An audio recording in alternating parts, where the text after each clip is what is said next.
courtofappeal.gov.j. On 13th March 2024, the appellants, Sean Campbell, also known as Sean Storm, Adija Palmer, also known as Vybz Kartel, and Kahira Jones and Andre St. John, also known as Madsus, were convicted of the murder of Clive Williams, also known as Lizard. The appellants appealed their convictions to the Court of Appeal and then to His Majesty in Council. On 14th March 2024, 10 years and 1 day after they were convicted in the Supreme Court, the Judicial Committee of the Privy Council recommended that the appellant's convictions be quashed. The Privy Council remitted to this court for determination the question of whether the appellants should be ordered to stand a new trial.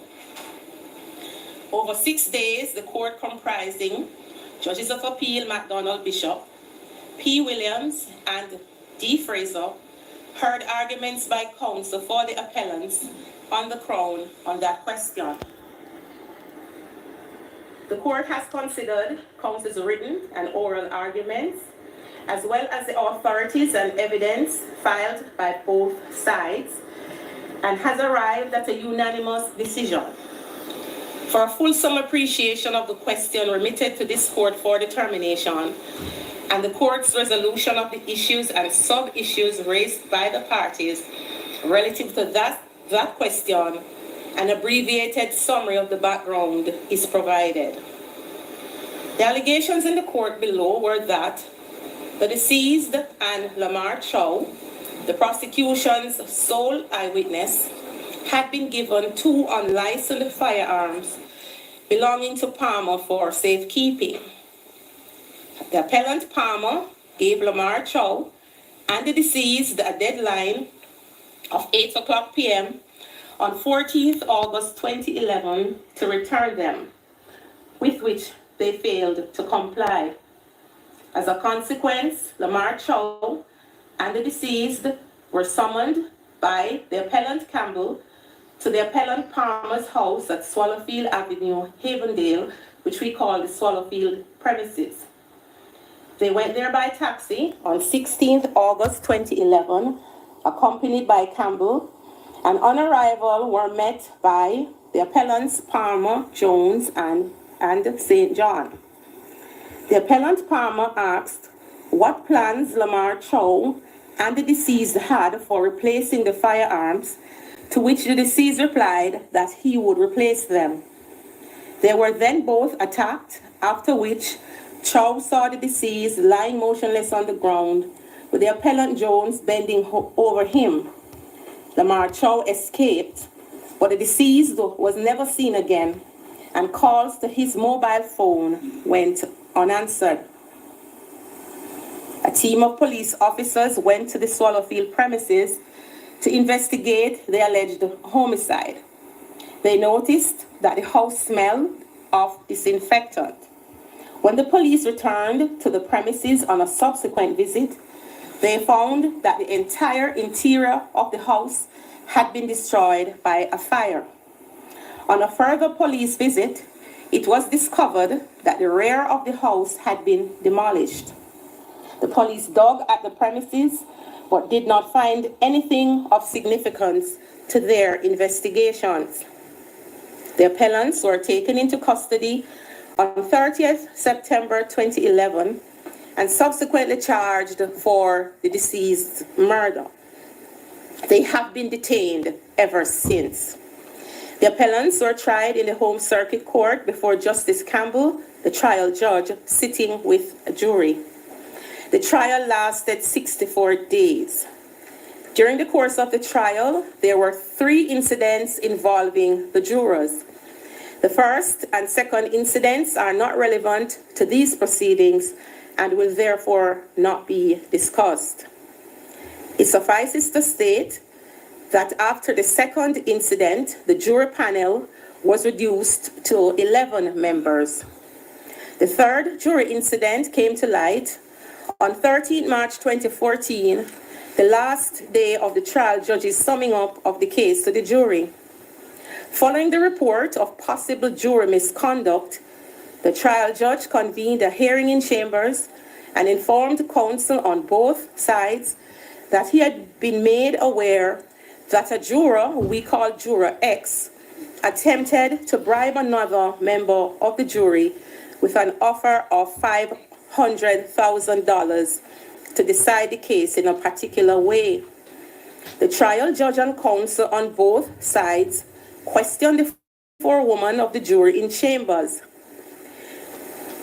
The forewoman informed them that Juror X had spoken to all the jurors and encouraged them to free the appellants without regard to the evidence. There was no evidence to connect any of the appellants with the activities of Juror X. Faced with the possibility of having to abort the trial judge heard submissions from the Director of Public Prosecutions, the DPP, and Defense Counsel. Despite Defense Counsel's resistance, the decided to summing up the case over to the jury. The jury rated for over 3 by a majority of 10 convicted the deceased murder on A. Were each sentenced by to imprisonment for life at hard labor, with the stipulation that the appellants Campbell and Jones should serve a minimum of 25 years in prison before becoming eligible for parole, and the appellants Palmer and St. John should serve a minimum of 35 and 30 years, respectively. The appellants were unsuccessful in their appeal to this court and appealed to the Privy Council. The Privy Council allowed the appellants' appeal and quashed their convictions on the basis that the trial judge's treatment of the third incident of jury misconduct was a material irregularity in the course of the trial, giving rise to a miscarriage of. In the Privy view, the trial should have done more to investigate the third incident of jury misconduct and not rely solely on the forewoman's account. Furthermore, allowing Juror X to continue to serve on the jury was fatal to the safety of the convictions and was an infringement of the appellant's fundamental right to a fair hearing by an independent and impartial court under Section 16 of the Constitution of Jamaica. Lastly, the fact that the prosecution was prepared to waive the irregularities in the trial did not absolve the trial judge of his responsibility to ensure a fair trial. In all the circumstances, the trial judge ought to have discharged the jury and ended the trial in order to protect the integrity of the system trial by jury. He ordered a new trial, the judgments of acquittal be entered. The court started with a constitution which provides that upon conviction should not be tried for a second time unless a court of superior jurisdiction, which is the appellate court, orders that there be a retrial. The Constitution did not set out the circumstances in which the court should order a retrial. It is law that the court determine trial.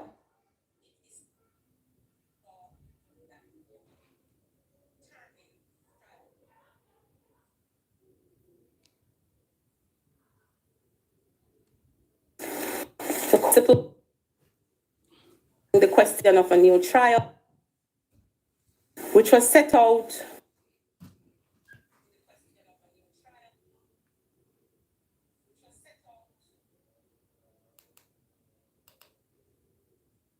12 factors that the court has considered.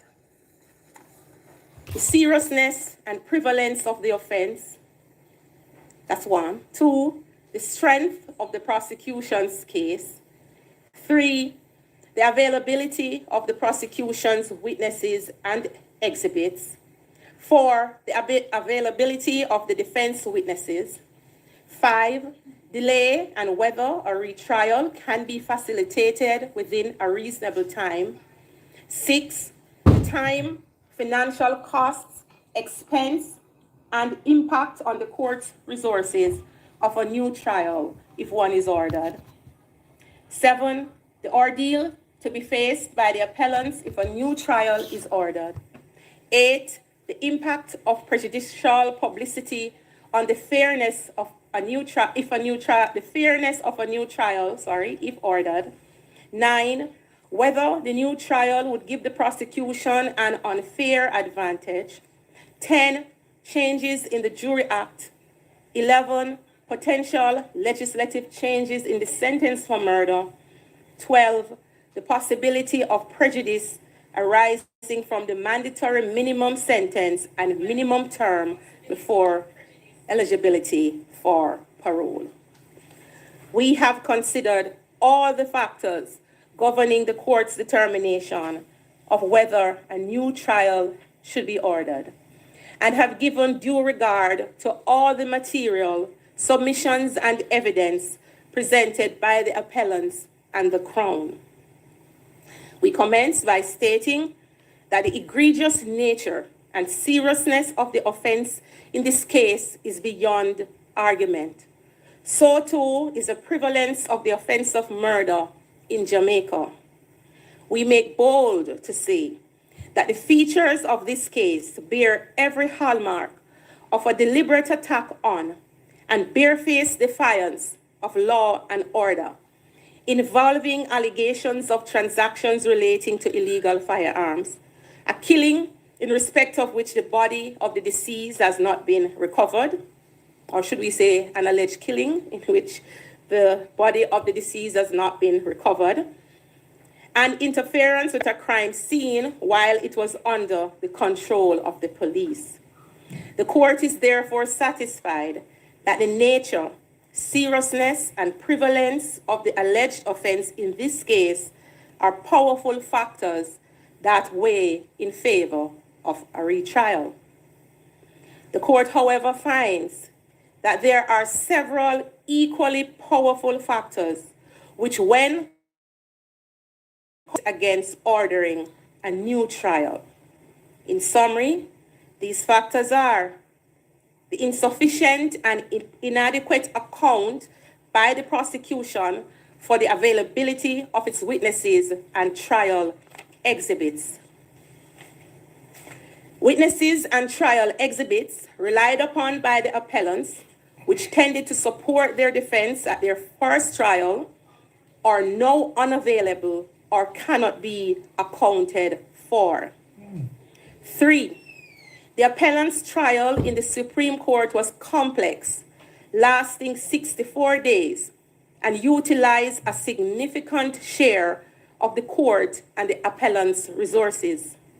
Therefore, the time, financial costs, expense, and impact on the court's resources, as well as other cases in the queue awaiting trial, we find that this is significant and it militates against a new trial.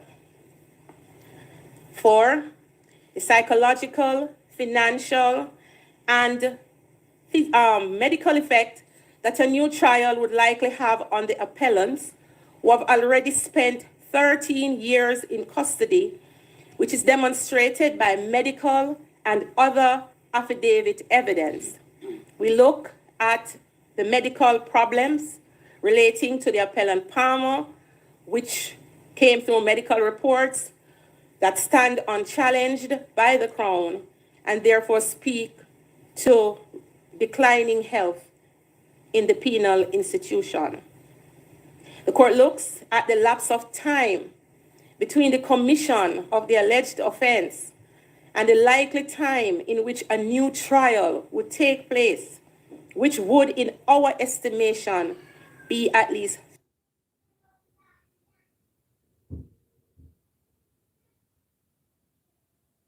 years, we find that to be inordinate. 6, the unjustifiable interference with the appellant's constitutional rights to a fair hearing within a reasonable time under Section 16 of the Constitution of Jamaica, and the potential for that breach or interference, we should say continuing, if a new trial is ordered. We look at the potential prejudice to at least 2 of the appellants who, if convicted after a new trial, would be required to serve a longer term of imprisonment before eligibility for parole than that which was originally imposed upon them after their first trial, due to the operation of the statutory mandatory minimum for the offense of murder. The court looks at other factors which it did not see swinging the pendulum either way, and our judgment will explain it all. We find that the submissions regarding pretrial publicity did not assist the appellants. We find that pretrial publicity is such that you would have to prove that it is impossible to obtain a fair trial, and that question is one for the trial court. What the court did find coming out of the issue of pretrial publicity is, if the mechanisms have to be employed as the Crown had argued, that would add to the delay of the proceedings. As we have said, we have looked at all the other factors, but we find by now, having weighed everything in the balance, that the countervailing, the weight is against a new trial. Our judgment will explain everything in depth, but as we say, this is for the decision for you to understand what the court has done. Having regard to all the considerations the court has taken into account, we conclude that the interests of justice do not require a new trial to be ordered for the appellants, and we therefore make the following order. Judgments and verdicts of acquittal are entered in relation to the appellants. We must, on the record, thank our judicial clerks, Mr. Jordan Jarrett, Mrs. Yumika Harris Mackenzie, and Mrs. Nicole McLennan, and Miss Chanel Hunter. So on the gist of that, the men have been fully acquitted. No retrial will be ordered. Court and the various things that we had to do over the past couple of weeks. So we give them the weight of the credit, and we thank them wholeheartedly for their assistance. It leaves us to thank counsel on both sides for your spirited, maybe sometimes combative arguments, but we have learned tremendously from both sides, and we hope that the judgment will show that we appreciated the scholarship and appreciated the issues for resolution.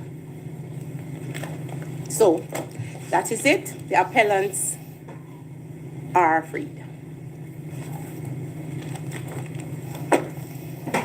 There you go, peeps. That is what the Court of Appeal has said. The men are free to go, as based on their assessment, the negatives of offering or ordering a retrial is too much weight on that, and in their judgment, in their assessment, the men should not be exposed to same for financial, psychological, health, prejudicial, and time spent reasons. So the court has spoken, and no retrial. So, and let me put this out here. So Kartel, Sean Storm, and Andre St. John will be free to go. Kahira Jones will have to remain in prison because he is serving time for another sentence. So whilst he's free in this matter, he is still going to remain in prison because he's serving. So guys, you know hear what they go on? Vybz Kartel are free to go, and this time is not a prank. The man is now free to go, bro. Free, free, free. They not have no evidence, they not no witness, they not nothing at all to hold him back. Plus the man health is a problem, and they want to keep the man behind bars. The court said the man is now free to go, and there's nothing that they can do to stop Vybz Kartel from walk go road now. If now go to bail, and a bind by a pass figure out, the court free Vybz Kartel, free Vybz Kartel. Yes, sir. Freedom is a must, man. Freedom is a must. Celebration all about over Jamaica right now. Celebration. Celebration, man. Celebration all about over Jamaica right now. The artists them free, man. Wicked people them, man. 13 years. On hold the man illegally. I want to keep him man behind bar same. On too wicked. On too wicked. Yes, man. 13 years and Vybz Kartel free. No, man, do the interview with them. Vybz Kartel is now a free man. There's nothing at all where the system can do to keep back Vybz Kartel right now. Vybz Kartel now go back behind bars. Vybz Kartel go straight in yard right now, along with Sean Storm and the rest of them. So people, that is that. That is that. Right now, I know say Paula Llewellyn and Andrew Wallace. Hey, me said in the drop down right now, you know. Me I tell you say Paula Llewellyn and Andrew Wallace are drop down right now because them not like for hear what they hear. What they hear, them not like that. So me know to myself say, them are drop down. Me know to myself say Paula Llewellyn and Andrew Wallace are drop down right now. So Vybz Kartel is now a free man, people. Enough love, enough respect. Big up on yourself. We are go. Yeah, me I go over TikTok right now. I go up on the TikTok side, people. So big up on yourself over here up on the YouTube side. We are going over there on the TikTok side. Alright? So I see you guys over there on the TikTok side. Vybz Kartel is now a free man. Vybz Kartel walk free.